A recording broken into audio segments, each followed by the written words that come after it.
Oi, gente. Depois de muita dificuldade pra poder gravar esse vídeo, que eu já tô há um tempo tentando gravar esse vídeo, pra contar o testemunho que Deus fez na vida do Mikael. Mas hoje eu falei assim, não, é porque eu tinha planejado fazer de outra maneira, mas eu vou fazer aqui de todo o coração. E assim, porque o mais importante é falar o que Deus fez, né? O milagre que Deus fez. Eu vou ler em Isaías 41, 20, que diz assim: para que todos vejam e saibam e considerem e juntamente entendam que a mão do Senhor fez isso e o Santo de Israel o criou. Então, o Mikael, gravidez dele, tipo assim, começou só.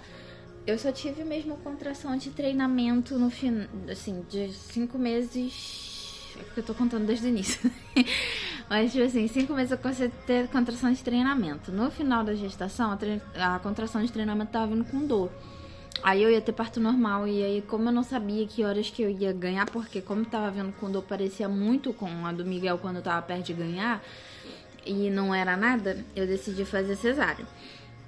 Foi super tranquilo, não teve nada demais. Mikael nasceu bem, só precisou focar um pouquinho no oxigênio, porque ficou um pouquinho cansado, mas saiu, ficou tudo bem. O Mikael fez um mês.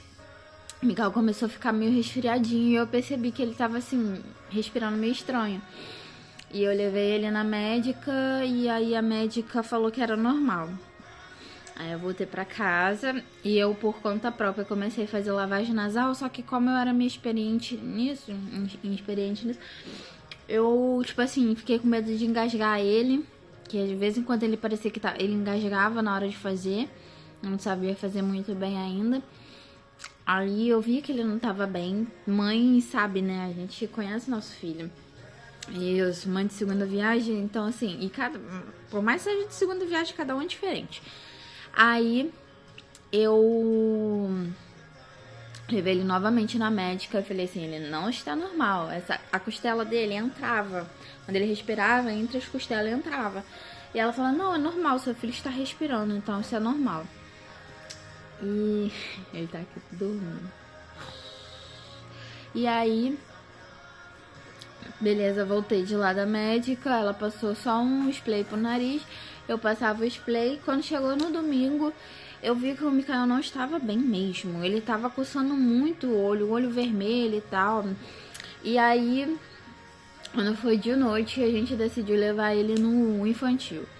Chegamos lá no infantil, um médico assim, novo, mas porém muito bom. Olhou, examinou ele, aí escutou o pulmão. Falou, ó, o pulmão está limpo, mas como ele é muito nenenzinho, ele ia passar um antialérgico pra ele dizer, como ele é muito, que ele tinha um mês, vamos bater o raio-x. Bateu o raio-x, ele falou, ó, tá com bronquiolite. Aí ele falou assim, mas eu acho que dá pra cuidar em casa, eu vou ver com a minha supervisora. Fui lá em cima, viu com a supervisora e falou, ó, dá pra você cuidar em casa. Aí ele falou, deixa eu só ver, parece que Deus tocou no coração, parece não, Deus tocou no coração dele pra ele poder ver a respiração. Deixa eu ver a barriguinha dele. Aí eu falei assim, até bom o senhor falar isso, porque eu acho muito estranho tá entrando dentro, assim, pela costela dele. Aí quando ele viu, não, ele tá com esforço respiratório. Aí eu falei assim, eu sabia que não tava normal. Aí ele falou assim, ó, vamos fazer o resgate de respiração nele, vamos fazer o aerolim nele. Aí fez o aerolim nele, fez nebulização. Melhorou, voltamos pra casa, passou a noite bem. Quando foi na segunda-feira, umas 6, 7 horas mais ou menos assim, ele começou a piorar muito a respiração. E eu fiquei muito assustada. O Maicon tava com... Ele já tinha passado o aerolim e eu liguei pro Maicon correndo pra ele trazer o aerolim. Aí ele chegou com o aerolim, eu fiz o negócio, deu uma acalmada na respiração. Quando foi de madrugada da segunda-feira, o Mikael piora muito. E assim, ele tava respirando, já tava abrindo assim as nariguinhas, essas partes, a abinha do nariz assim. Começou a abrir. Aí eu falei com ele, vamos voltar pro hospital. Aí voltamos pro hospital infantil e internaram já ele. Falou, ó, já que já tá fazendo medicamento, ele ainda não melhorou, piorou a respiração, vamos ter que internar. Beleza, internou. Durante a tarde ele tava ainda cansado, porém assim, nada de extremo, né? Eu já vários dias sem dormir, O Mike falou assim, vou pedir pra minha mãe ir pra ir. Só que eu, tipo assim, com os meus filhos, eu tenho muita dificuldade de deixar, ainda mais pequeno. E ainda mais doente daquele jeito que ele tava. E ele, não, você tem que vir descansar. Eu falei, não vou descansar, eu quero ficar com meu filho. Aí ele pediu pra minha sogra ir pra lá. Minha sogra foi ficar com... Minha sogra foi ficar com a gente. Ela ficou na sala e eu fiquei do lado de fora. Mas não fui embora. E eu tô falando de você. E aí, a gente... Ela ficou lá, só que foi uma noite muito difícil. Aquela noite foi muito difícil. O Mikael ficou muito cansado, muito cansado. Eu não conseguia dormir. Não conseguia dormir. Ele cansado demais. Toda hora eu chamava a enfermeira e não tinha médico, porque lá não fica o médico plantonista à noite. E aí a gente não sabia o que fazer. Eu e minha sogra, a menina, é assim mesmo, o antibiótico só faz efeito 24 horas. E o Mikael cada vez mais cansado, tinha que ficar no oxigênio. Não podia tirar a máscara e ele estressado com aquela máscara na cara dele o tempo inteiro, aquela máscara de nebulização. E ele com a chupeta na boca. Tive que cortar. O médico, quando internou, não falou que era dieta zero. Eu metendo leite pra dentro do menino. E aí, quando o outro médico chegou, botou dieta zero. Falou assim, ó, dieta zero, não pode dar leite pra ele porque ele tá cansado, ele pode broncoaspirar. Tirou o leite do menino, mas o menino muito cansado. Isso na madrugada, aí ele teve, a saturação dele caiu, foi pra 80 e pouco. Caiu, aí chamaram uma médica que tava lá em cima. Aí a médica falou assim, por que vocês trouxeram ele aqui? Que não tem estrutura pra receber ele, não. Eu falei assim, gente, mas aonde tem? Me fala que a gente, se for preciso, a gente pede transferência, a gente faz... A gente precisa resolver isso, o garoto tá muito cansado. Ela, eu não posso falar mais nada. E foi embora, passou a aerolinha de novo pra ele. Ele subiu. Quando foi 7 horas, meu marido chegou lá, a gente já tinha falado com ele sobre transferência e tal. Chegou o médico. E aí o médico falou assim, não, aqui tem sim, mas como foi falado isso, a gente vai pedir a transferência dele. Nisso o Mikael tava muito cansado e assim, eu já tava num estresse muito grande. A enfermeira chegou lá, ela falou assim, não pode tirar a máscara da cara dele. Eu segurando ele chorando. E ele não podia chorar porque piorava a respiração dele, né? Ele ficava mais cansado. E eu, no desespero, entrei em crise de ansiedade, não conseguia respirar, tava quase desmaiando. E aí eu falei assim, segura ele que eu vou cair, taquei ele no braço da enfermeira. Agora a gente ri, na hora foi desesperador. Joguei ele no braço da enfermeira pra ver se ela conseguia acalmar, porque eu não tava conseguindo acalmar ele. Não podia dar peito, não podia fazer nada. Saíram gritando meu marido pra vir me buscar, porque tava passando mal. Aí ele ligou pra Rayane e falou assim, Rayane, faz ela dormir. Isso ele me contou, né, depois. Faz ela dormir porque ela precisa descansar e eu vou ficar aqui com ele. Aí ele falou assim, ó, a gente vai transferir, o médico vai transferir ele. Já vamos correr atrás da transferência. E vai pra casa e descansa. Eu saí de lá chorando muito, eu tava desesperada. E aí chegou o Uber, mas antes de chegar o Uber, fiquei do lado de fora na recepção do infantil. E aí chegou uma moça e viu meu desespero e ela falou assim, tá vendo esse menino aqui? Ela tava com o neto dela. Ela falou assim, então, ele tem um irmão gêmeo. Ele tava desenganado pelo médico. Falou que ele não ia sobreviver. Era todo cheio de problema. Mas ele sobreviveu. Deus manda te dizer que não vai levar seu filho. Que isso vai passar. Aí que eu chorei mesmo. Eu sei que fui pra casa. Aí pra casa da Rayane, tomei remédio, beleza. Conseguiram a transferência. A Carla conseguiu transferência pra ele no hospital lá de São João de Meriti. Muito bom.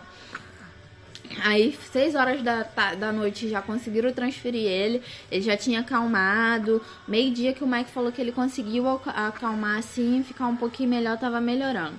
Aí o Mike que ficou com ele a maior parte do tempo assim, da terça, isso foi na terça-feira. Da terça-feira. Porque eu já não tava com estrutura mais de ver o Mikael do jeito que ele tava. Ele tava muito cansado, ele respirava assim... Não tinha... Ele respirava muito cansado. É você mesmo. Respirava muito cansado. E eu não tava conseguindo ter estrutura. O Miguel teve bronquiolite com 1 ano e ele não ficou assim, entendeu? E aí, quando ele foi transferido, o Mike foi com ele dentro da ambulância. Aí na ambulância, o Michael falou que foi desesperador porque ele tava de boa. Na hora de sair com a ambulância, ele começou a chorar. Quando chegou pra subir o viaduto daqui de perto de casa, do hospital infantil, ele tava chorando muito, já não conseguia mais chorar, não tinha voz nem respirar. Aí a ambulância parou pra voltar pro hospital, perguntando, vai voltar pra cá ou vai pra lá mesmo? Aí a médica ficou parada há maior tempão. Aí ele começou a andar pra voltar pro hospital infantil, que o Mike falou. Ela falou assim, não, vamos direto pro hospital, porque é melhor ele estar lá do que aqui. E foi observando ele, falou que foi uma viagem muito complicada, que o Mike achou que o Mikael ia morrer nessa viagem, porque ele não tava respirando nada bem. Não tava saindo mais voz de choro. Aí chegou lá, botou ele num oxigênio, aquele que já é no nariz, não é aquela máscara no nariz. Acho que é CETAP. E aí o Mike não pôde ficar, ele veio embora. Aí a médica, a gente só ia ter notícias no outro dia. Chegamos no outro dia lá, na quarta-feira. Ela falou, ó, seu filho é o mais grave daqui, entendeu? Ele tá com bronquiolite e pneumonia. E a gente ainda não tem muitas informações, porque a gente ainda tá fazendo os exames, tudo dele. E assim, ele tá no oxigênio, mas se ele piorar a respiração, ele vai ter que entubar. E explicou tudo pra gente. Eu acho que ele entubou, ele ficou 2 dias nesse oxigênio lá. Foi quinta e sexta. No sábado ele entubou. Chegamos lá com a notícia que ele tinha piorado, que ele tinha entubado. E que ele não foi no sábado, não, foi na sexta que ele entubou. Sexta-feira que ele entubou, que ele tinha piorado, que ele não tava legal e tal. No sábado, chegamos lá, a pior notícia do mundo, né? Porque, tipo assim, o Miguel tava ficando com a minha mãe. Nesse dia eu pedi pra minha mãe sair com ele, pra ele não passar, tipo assim, ficar sentindo essas coisas, né, do irmão dele, do jeito que tá, a gente, na preocupação que a gente tava, pedi pra ela sair com ele. No sábado, que a gente chegou lá, ela falou que ele, além de ser entubado, que ele tava entubado, tava muito grave, que a pneumonia tinha tomado os 2 pulmões, o pulmão tinha ficado hipertenso, ele tinha expandido, e com isso, comprimiu o coração dele. Então, eles aumentaram a sedação, porque ele já estava em sedação, mas mesmo sedado, ele não estava conseguindo dormir. Ele ficou em... esqueci o nome. Sei que a gente não podia tocar nele. Assim, eles faziam o menos possível de tocar nele. Botaram touca nele, botaram óculos nele. E assim, a gente não podia pegar nele, encostar nele. Pegar não podia mesmo, mas assim, botar a mão dentro da incubadora pra encostar nele não podia. Um mínimo de estímulo. Ele não podia ter, entendeu? Ele não podia ter estímulo. Porque pra ele poder descansar, né? E aí recuperar o pulmão. Aí na terça-feira, no sábado a gente saiu muito triste de lá, porque a notícia era horrível, né? O pulmão todo tomado, grande, comprimindo o coração, tomando remédio pra ajudar o coração a bater melhor, tomando um monte de remédio, antibiótico. E eles, aí, quando foi, acho que de noite, eles trocaram o antibiótico, né, porque acho que deu uma febre nele. Teve uma possível, ainda não deram certeza que foi, mas uma possível convulsão na hora que foi colocar o tubo nele. E aí a gente no sábado chegamos em casa, a gente foi buscar o Miguel no shopping. Eu pedi meu pai pra trazer o Miguel, porque eu já não tava aguentando mais. Eu chorava muito no hospital, que as médicas às vezes paravam pra me abraçar. Calma, eu sei que ele tá muito grave, mas a gente tá esperançosos, mas fica calma. Tentava me acalmar porque eu chorava demais, né? Só notícia ruim, direto que a gente ia, notícia ruim. E aí, chegamos em casa, viemos embora de Uber. Quando eu estava no Uber, assim, tava muito triste, mas quando tava no Uber, eu estava sempre orando com Deus, assim, falando com Deus na minha mente. E veio uma calma e assim, Deus colocou no meu coração aquele hino a Midian. Olharei pro alto, de onde vem socorro. E eu comecei a cantar dentro do Uber. E o Maico chorando de um lado e eu louvando do outro lado, olhando pro céu. E assim, Deus me trazendo uma paz. E assim, o Espírito Santo me deu uma estratégia que assim, eu creio que foi o Espírito Santo que me deu essa estratégia. Eu cheguei em casa, peguei um banquinho que eu tenho e fui direto, o Mike foi pro banheiro chorar. E eu fui pro quarto. Peguei um banco, ele, o que você vai fazer com esse banco? Eu falei assim, eu vou orar. Peguei um banco, botei do lado da minha cama, sentei e falei assim, Jesus, vamos começar agora. E eu chamei Jesus pra conversar. E eu comecei a falar tudo que eu precisava falar e botar pra fora tudo que eu precisava botar. E eu ficava assim, Jesus, vai lá no Pai, pede ao Pai pro Senhor ir nessa noite ir lá limpar o pulmão do meu filho. E ficava repetindo isso, e chorando e repetindo, eu me derramei naquele momento. E o Maicon orando também no banheiro, chorando e orando e falando, pedindo a Deus que ele não estava mais suportando isso, pedindo para Deus trazer refrigério, para Deus trazer o milagre.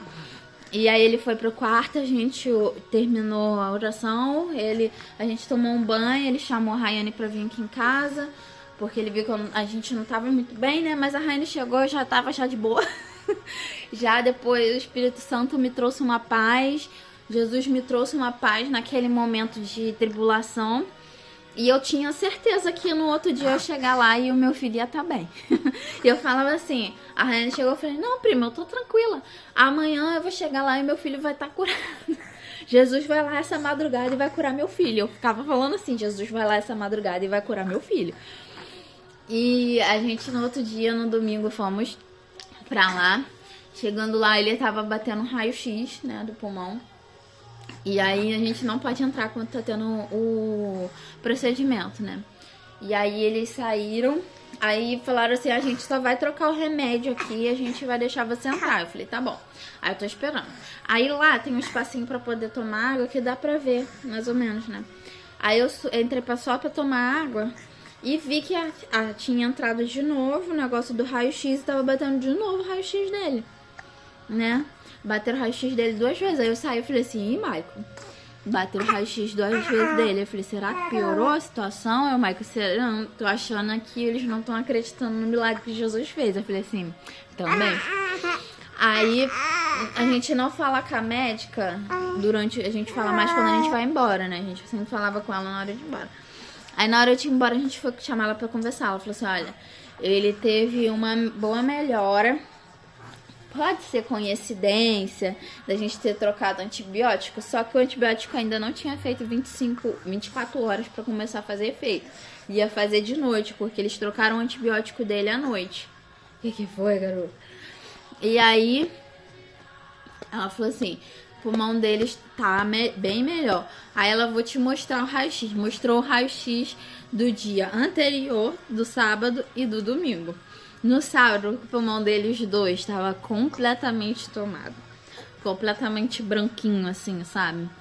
E no domingo, o pulmão dele só tinha um pedacinho assim em cima que tava branquinho. O restante estava tudo perfeito. Jesus foi naquela noite e curou o Micael. E assim, eu saí tão radiante daquele lugar que eu cheguei na igreja e falei assim, tio, Jesus curou meu filho. Jesus foi lá, realmente curou meu filho. E assim, eu nunca tinha passado por uma experiência dessa, né? De uma cura, de uma resposta tão rápida, assim, de Jesus na minha vida.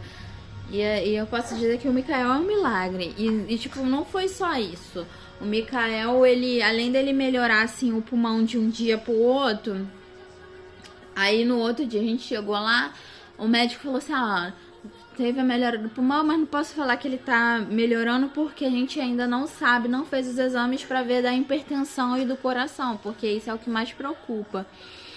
Aí, no outro dia fizeram os exames, tudo perfeito, já não tinha mais hipertensão, acho que foi Na terça-feira já não tinha mais hipertensão, já podia, já começaram a tirar a sedação, já começaram a tirar tudo. Passou acho que uns 3 dias, conseguiram tirar ele dos tubos. Tiraram eles dos tubos. E aí, depois de tirar eles do tubo, ele já estava aumentando já o leite, né, que ele tomava pela máquina. E o certo seria ele da máquina ir pra seringa por gravidade, depois na seringa injetável, depois pra mamadeira, depois pro peito. O Mikael foi direto pro peito. Ele saiu e ele melhorou tão rápido que ele foi direto pro peito. Ele não precisou, ele saiu direto do tubo, não precisou de nenhum suporte respiratório, ficou bem. Aí de lá ele foi logo pro peito. Passou acho que mais um dia ou 2, ele já desceu pra enfermaria e ficou alguns dias só na enfermaria e depois veio embora pra casa, assim, bem, né, filho? E hoje, até hoje, tá aqui bem, né, meu bebê? Mikael é um milagre. E assim, o que eu tenho pra dizer é: às vezes a gente acha que Deus não está escutando, porque nesse dia, no sábado, que tudo piorou a situação, eu mandei muitas mensagens pro meu tio. Ele é meu pastor, mas é o meu tio que a gente, tipo assim, é o tio que eu tenho mais relacionamento, de conversar e tal, e pedir conselho, essas coisas. E assim, eu ficava mandando mensagem pra ele: tio, eu acho que Deus não me escuta mais, eu acho que Deus não tá me escutando, já tô desesperada, eu não sei mais o que fazer pra Deus me escutar. E eu acho que Deus não está me ouvindo porque o Mikael só tá piorando, eu tô desesperada. Eu não quero, eu ficava assim, eu não quero perder minha fé em Deus. Eu não quero perder minha fé em Deus, eu não quero. Eu acredito nele, eu tenho fé nele e eu não quero perder minha fé nele. E eu cheguei em casa e assim, Deus, em momentos assim que eu achei que eu não ia ter, que tava um turbilhão, Deus me trouxe paz. E assim, eu espero que na vida de vocês, que o testemunho do Mikael sirva para a vida de vocês, que no momento de turbilhão vocês saibam a quem chamar, a quem buscar, igual assim eu louvei. Olharei para o alto, de onde vem socorro? Meu socorro vem do Senhor. E que vocês, no momento de tribulação, no momento da tempestade, no momento que a gente achar que não tem mais solução, vocês olhem pro céu e assim, olhem pro alvo de vocês, porque é só Ele que traz a paz no momento que ninguém entende. Tipo assim, caraca, que paz é essa? Que vem do céu, cara. E é só Ele que pode fazer certas coisas. Só Ele que podia curar meu filho. Só Ele que podia salvar meu filho do jeito que Ele salvou. Só Ele. E Ele fez. E assim, o que eu tenho pra dizer é que eu tenho um Deus que é poderoso. Eu tenho um Deus que faz milagre. Eu tenho um pai. Ele é meu pai. E o meu pai, ele faz milagre. Ele é maravilhoso. Ele é lindo, ele é grandioso. E assim, toda vez que vocês precisarem, chame o Pai. Chame Ele, fale com Ele aquilo que está no seu coração. Se entrega de verdade, porque só Ele pode fazer. Só Ele, só existe Ele. Não existe outro. Só existe Ele. E tá aqui, ó, meu bebezão. Bebezão mesmo. Quase 10 quilos. Grandão, né? Esperto. E ele tá aí, bem. Deus salvou meu filho. E é isso que eu queria deixar pra vocês. Demorei pra gravar, mas tá aí o testemunho sobre a vida dele. E ele é um milagre de Deus.